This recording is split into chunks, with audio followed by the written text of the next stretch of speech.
आने के बाद कुछ ना बिगड़ेगा तुम्हारा। गुरु सरा आने के बाद हर खुशी मिल जाएगी इन चरणों में झुक जाने के बाद।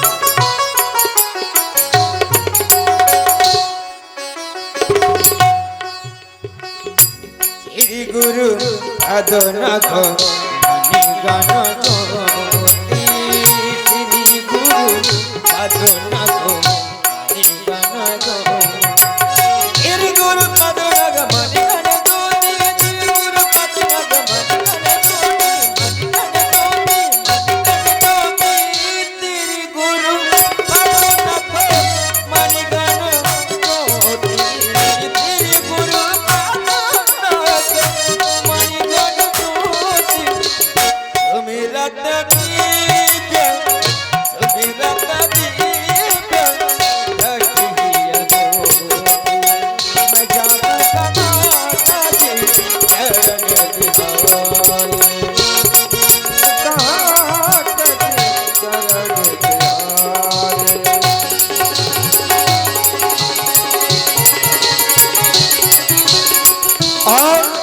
आप लोग सुन रहे हैं प्रभु श्री रामचंद्र जी की सुंदर सरिस वाणी को।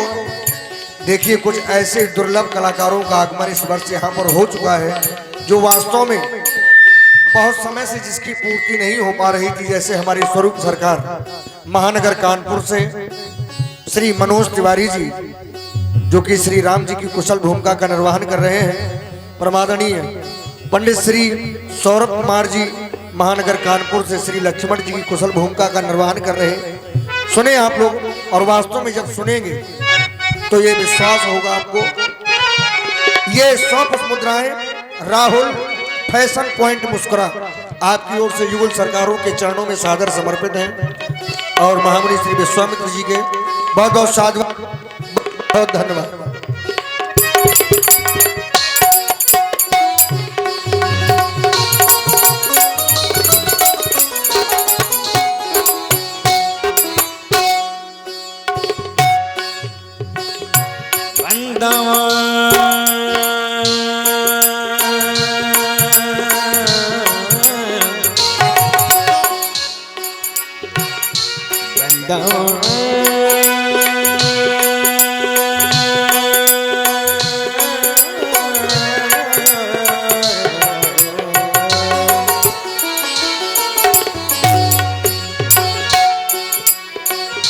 बंदा गुरु पद तुम परागा, बंदा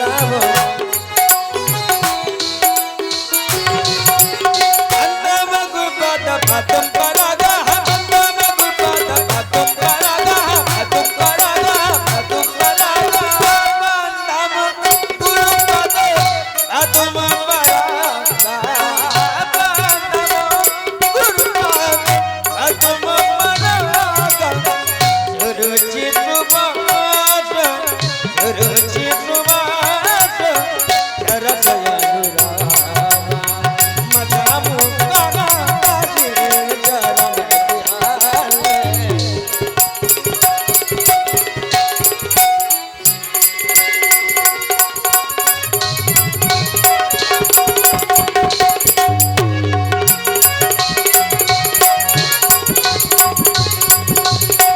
गुरु पद तुम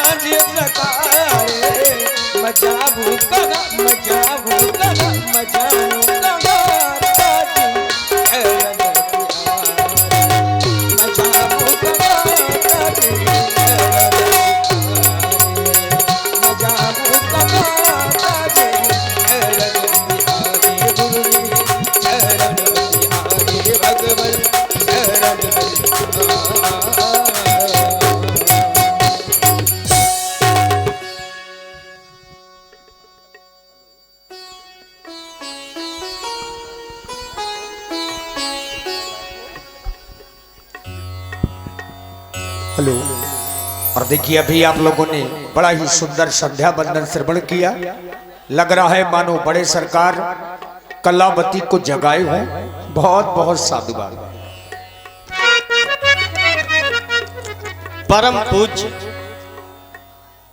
गुरुदेव भगवान के द्वारा हम दोनों बंधुओं को शुभ आदेश प्राप्त हुआ माता संध्या देवी का अर्चन और वंदन करने का।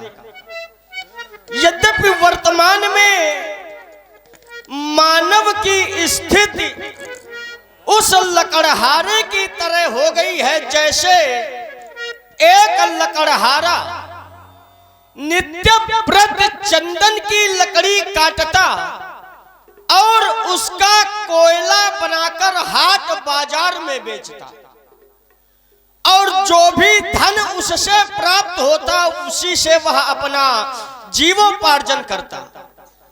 लकड़हारे का नित्य का कर्म यही था, चंदन की लकड़ी काटना, कोयला बनाना और हाट बाजार में बेचना। एक बार जल वृष्टि होने के कारण वह लकड़हारा कोयला बनाने में असमर्थ हो गया। सोचने लगा क्यों ना समूची चंदन की लकड़ी बेची जाए, जो भी धन मिलेगा उसी से हम अपना जीवोपार्जन करेंगे। और यह सोचकर वह लकड़हारा समूची चंदन की लकड़ी लेकर हाट बाजार में पहुंचा, और जिस समय विक्रय का मूल्य लगाया और विक्रय का मूल्य मिला तो अचंभित रह गया। क्यों? क्योंकि नित्य की भांति आज चंदन की लकड़ी का मूल्य उसे कोयले के कई गुना अधिक मिला। सोचने लगा, मैं चंदन की लकड़ी का महत्व नहीं जानता था, इसलिए इसे कोयला बनाकर बेचता रहा। और वही स्थिति वर्तमान में मानव की है। मानव भी अपने शरीर का मूल्य, अपने शरीर का वास्तविक महत्व जान नहीं पा रहा है। इसलिए तो अपने शरीर को भोग विषयाग्नि में जलाकर, भोग विषयाग्नि में तपाकर और कोयला बनाकर व्यय कर रहा है। जब तक हमारे जीवन में भक्ति की जलवृष्टि नहीं होगी तब तक हम अपने वास्तविक मानव शरीर का मूल्य और उसका महत्व जान नहीं पाएंगे। व्यास आदि कवियों ने भजन का बड़ा प्रभाव बताया है।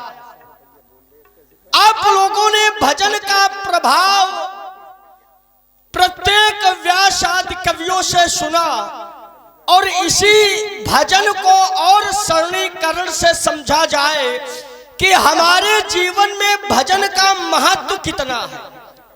हमारे जीवन में जितना महत्व भोजन का है उतना ही महत्व भजन का है, क्योंकि भोजन से हमारा तन स्वस्थ रहता है और भजन से हमारा मन स्वस्थ रहता है।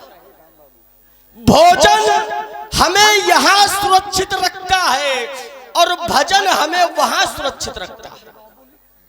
जैसे समाज में बैठे हुए किसी भी व्यक्ति को अगर कोई यात्रा करनी पड़ जाए, अचानक कोई यात्रा करनी पड़ जाए, तो विचार यही आएगा कि यात्रा में यदि हमारा कोई साथी बन जाए तो यात्रा बड़ी सुगमता से कट जाएगी। क्योंकि जिस यात्रा में हमारे साथ में कोई साथी होता है तो फिर लंबी से लंबी यात्रा भी कब कट जाती है ये पता नहीं चलता है। और आप हैं भाई श्री सुसेंद्र राजपूत जी मांझखोर वालों की ओर से 21 मुद्राएं युगल सरकारों के चरणों में समर्पित हैं। बहुत बहुत धन्यवाद, साधुवाद। लंबी से लंबी यात्रा साथी के साथ में कब कट जाए इसका आभास नहीं होता है, और वही यात्रा यदि अकेले की जाए तो छोटी से छोटी यात्रा भी बड़ी लंबी लगती है। तो यात्रा में साथी का बड़ा महत्व है। तो जब सांसारिक यात्रा में साथी का महत्व है, तो एक वह भी यात्रा है जो अंतिम यात्रा है। और जो अंतिम यात्रा है, क्या उसमें हमें साथी नहीं बनाना चाहिए? अवश्य बनाना चाहिए, क्योंकि संसार की यात्रा तो एक बार बिना साथी के कट जाएगी, लेकिन जो अंतिम यात्रा है वो बिना साथी के कटने वाली नहीं है। तो फिर संसार में हमें अंतिम यात्रा का साथी है कौन? तो सांसारिक यात्रा में तो हम अपने बंधु बांधवों को, अपने इष्ट मित्रों को अपना साथी बना लेते हैं, लेकिन जो अंतिम यात्रा है इसमें हमारा साथी कौन बनेगा? तो आचार्यों ने कहा, द्रव्याणि भूमे पशुवश्च गोष्ठे, अर्थात हमारे द्वारा एकत्रित किया हुआ धन, हमारे द्वारा पालित पशु, ये हमारे साथ नहीं जाएंगे। द्रव्याणि भूमे पशुवश्च गोष्ठे नारी गृहीत्वार, यदि नारी भी हमारे साथ जाएगी तो केवल घर के दरवाजे तक। जना मसाने,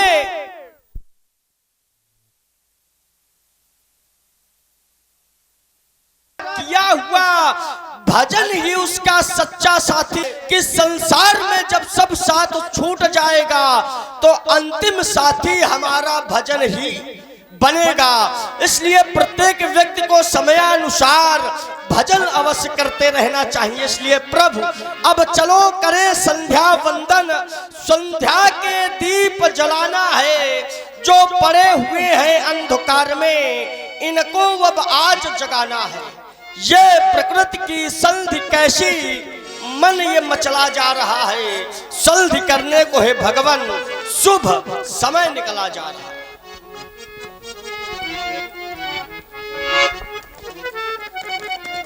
हे मां, हमारी वंदना को स्वीकार करें। और पुनः आप हैं भाई सुसेंद्र राजपूत जी मांझखोर वालों की ओर से 21 मुद्राएं भगवान के चरणों में। धन्यवाद। सब कुछ तो दिया है आपने,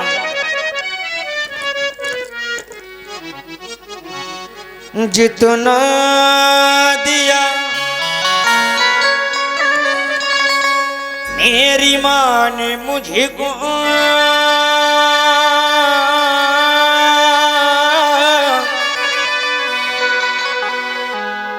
उतनी मेरी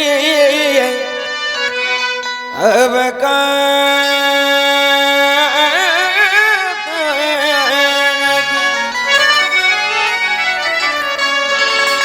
जितना दिया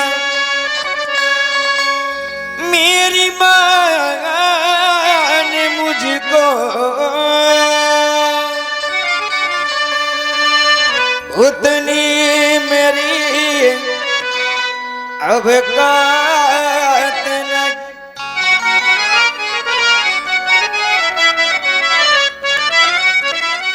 ये तो करम है मेरी मां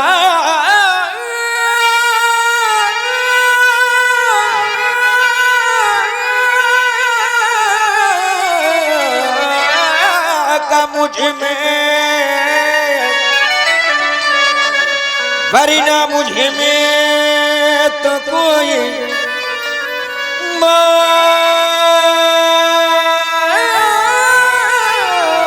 तो नहीं।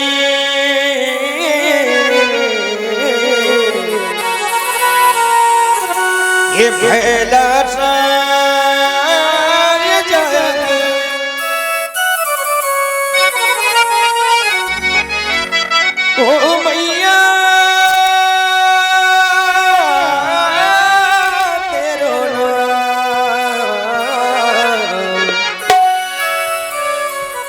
ये भैला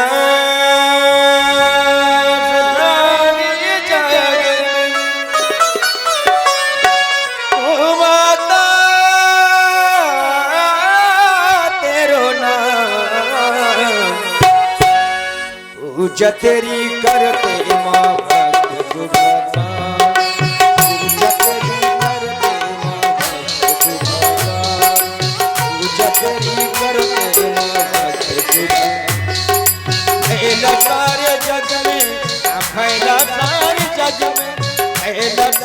जग में ओ मैया तेरो नाम फैला सारे जग में ओ माता तेरो नाम पूजा तेरी करते माता पूजा तेरी करते माता।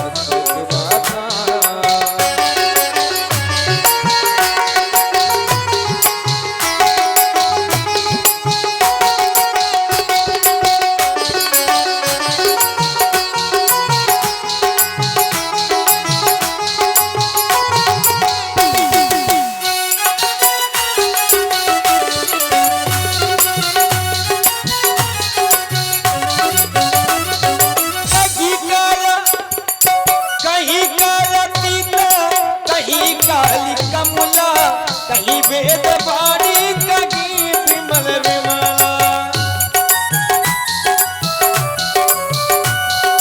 कहीं काला पीता कहीं काली कमला कहीं वेद वाणी कहीं विमल विमला नाम तेरा नाम तेरा नाम तेरा नादान जग में करना नाम तेरा नादान जग में करना पूजा तेरी करते माता पूजा तेरी करते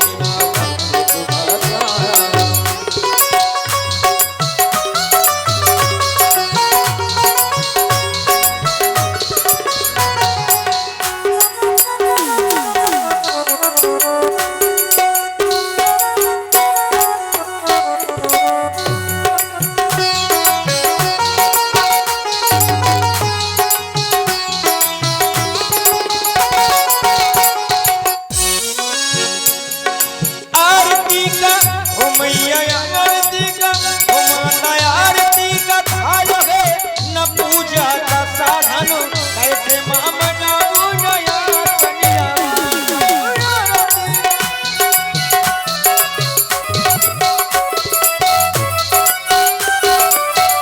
आरती का थाल है न पूजा का साधन कैसे मां बनाऊं नया कन्या सरल तेरी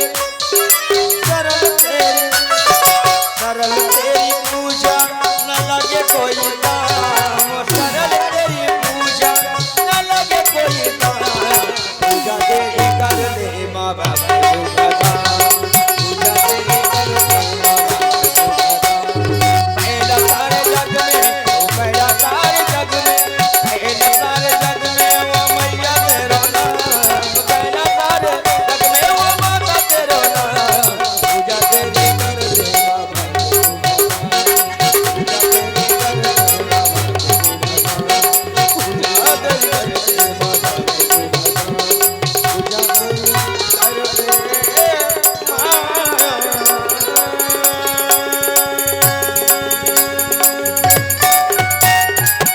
बोलो संध्या मैया की जय हो। नित्य क्रियाओं से निर्वृत्त होकर के भगवान श्री राम जी लक्ष्मण जी अपने गुरुदेव जी के पास में लौट गए। नित्य क्रिया करी गुरु पही आए चरण सरोज सुभग सिर नाए।